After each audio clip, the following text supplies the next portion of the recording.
নমস্কার বন্ধুরা, সুনিতার হেসেলে সবাইকে স্বাগত। আজকে চলে এসেছি রোজকারের মাছের ঝোলের স্বাদ বদল করতে একদম অন্যরকম স্বাদের মাছের ঝোলের একটা রেসিপি নিয়ে। গরম গরম ধোয়া ওঠা ভাতের সাথে বাঙালিরা কিন্তু পাতলা মাছের ঝোল খেতে ভীষণই ভালোবাসে।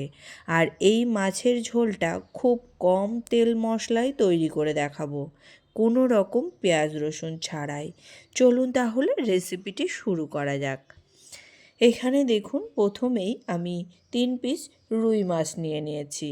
মাছটাকে কিন্তু পরিষ্কার করে ধুয়ে নিয়েছি। এবার মাছের মধ্যে আমি স্বাদ অনুযায়ী লবণ হলুদটাকে খুব ভালো করে মাখিয়ে প্রায় 10 মিনিট মতো রেখে দেব। এদিকে দেখুন, আমি মাছের ঝোলটা বানানোর জন্য নিয়ে নিয়েছি একটু আলু আর নিয়ে নিয়েছি কয়েকটা কুমড়ো। এখানে আমি কাঁচা দেখেই কিন্তু কুমড়োটাকে নিয়েছি। এইরকম কাঁচা কুমড়োর ঝোল কিন্তু খেতে ভীষণই ভালো লাগে। চলুন তাহলে রান্নাটা শুরু করা যাক। দেখুন, ওভেনে আমি একটা কড়াই বসিয়ে দিয়েছি, তাতে পরিমাণ মতো তেল দিয়ে দিয়েছি। তেলটা খুব ভালো করে গরম হয়ে গেলে এর মধ্যে লবণ হলুদ মাখিয়ে রাখা মাছগুলোকে প্রথমেই ভেজে নেব। মাছগুলোকে দিয়ে দিয়েছি। এবার মাছগুলোকে কিন্তু লালচে কালার করে ভেজে নেব। খুব বেশি কড়া করব না, কিন্তু লালচে কালার করেই মাছগুলোকে কিন্তু ভেজে নেব।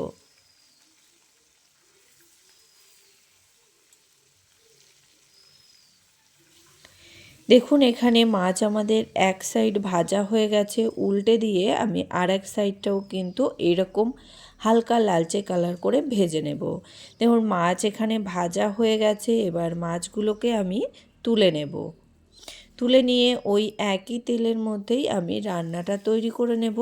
তার জন্য প্রথমেই আমি কয়েকটা বড়ি আমি ভেজে নেব। এখানে আমি বিউলির ডালের বড়ি ব্যবহার করেছি। বিউলির ডালের বড়িগুলো হালকা লালচে কালার করে ভেজে নেব। দেখুন, বড়িগুলো কিন্তু খুব সুন্দর করে ভেজে নিয়েছি। ওই তেলের মধ্যে ফোড়ন হিসাবে দিয়ে দেব তেজপাতা আর দিয়ে দেব সামান্য একটু পাঁচফোড়ন। ফোড়নটাকে খুব ভালো করে ভেজে নেওয়ার পরেই এর মধ্যে দিয়ে দেব কেটে রাখা আলুর টুকরোগুলো, আর সেই সঙ্গে কুমড়োর টুকরোগুলোও কিন্তু এখানে দিয়ে দেব।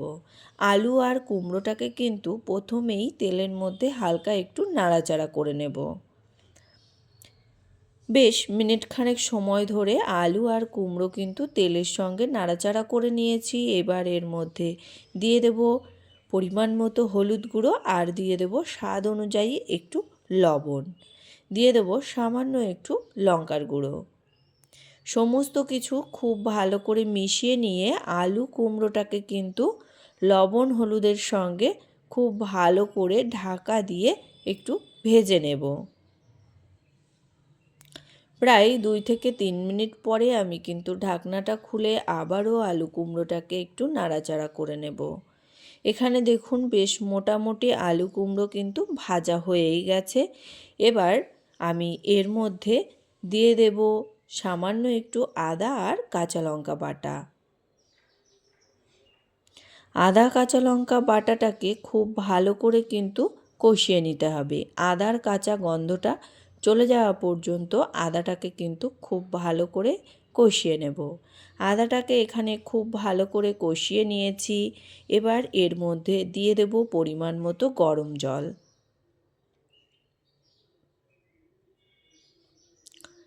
এখানে পরিমাণ মতো গরম জল দিয়ে দিয়েছি। জলটা দেওয়ার পরে খুব ভালো করে কিন্তু মিশিয়ে নেব। এবার এই ঝোলটাকে কিন্তু ফুটতে দেব।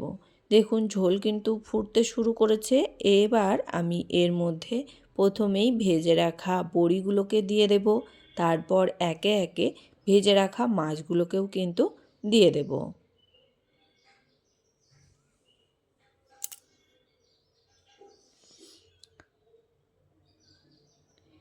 এটাকে এবার আমি ঢাকা দিয়ে রেখে দেব আলু কুমড়ো সেদ্ধ হওয়া পর্যন্ত। প্রায় ফিরে আসবো 10 মিনিট পর। এর মধ্যে আমি একটা স্পেশাল মশলা তৈরি করে নেব। তার জন্য এখানে আরেকটা প্যান বসিয়ে দিয়েছি, তাতে দিয়ে দিয়েছি হাফ চামচ জিরে, হাফ চামচেরও কম দিয়ে দিয়েছি ধনে, আর দিয়ে দেব একটু গরম মশলা।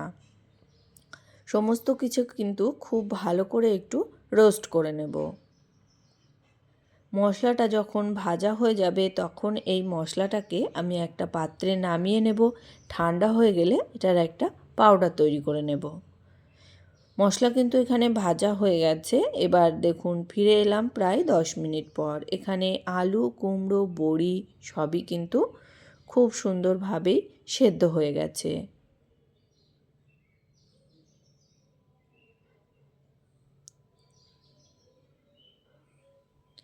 এবার এর মধ্যে ভেজে রাখা মশলা আমি 1 চামচ দিয়ে দিয়েছি। খুব ভালো করে মশলাটা দেওয়ার পরে কিন্তু মিশিয়ে নেব তরকারির সঙ্গে। দেখুন খুব ভালো করে কিন্তু মিশিয়ে নিয়েছি। এবার আমি ঢাকা দিয়ে রেখে দেবো প্রায় 5 থেকে 7 মিনিট মতো। ফিরে আসছি তাহলে 5 মিনিট পর। 5 মিনিট পর দেখুন আমাদের মাছের ঝোল কিন্তু একেবারেই তৈরি হয়ে গেছে। এবার এটাকে আমি কিন্তু নামিয়ে নেব। বড়ি কিন্তু খুব সুন্দরভাবেই সেদ্ধ হয়ে গেছে। তাহলে বন্ধুরা দেখুন খুব কম মশলায় খুব সহজেই কিন্তু সুস্বাদু মাছের ঝোল তৈরি করে নেওয়া যায়। এটা কিন্তু গরম গরম ভাতের সঙ্গে খেতে অসাধারণ লাগে। আমার এই আলু কুমড়ো বড়ি দিয়ে পাতলা মাছের ঝোলের রেসিপি কেমন লাগলো অবশ্যই কিন্তু কমেন্ট করে জানাবেন। যদি ভালো লেগে থাকে তাহলে একটা লাইক করবেন আর সাবস্ক্রাইব করে পাশে থাকার অনুরোধ রইল। আজকের মতো এই পর্যন্তই। আবার দেখা হবে নতুন কোনো রেসিপি নিয়ে। ভালো থাকবেন, সুস্থ থাকবেন। ধন্যবাদ।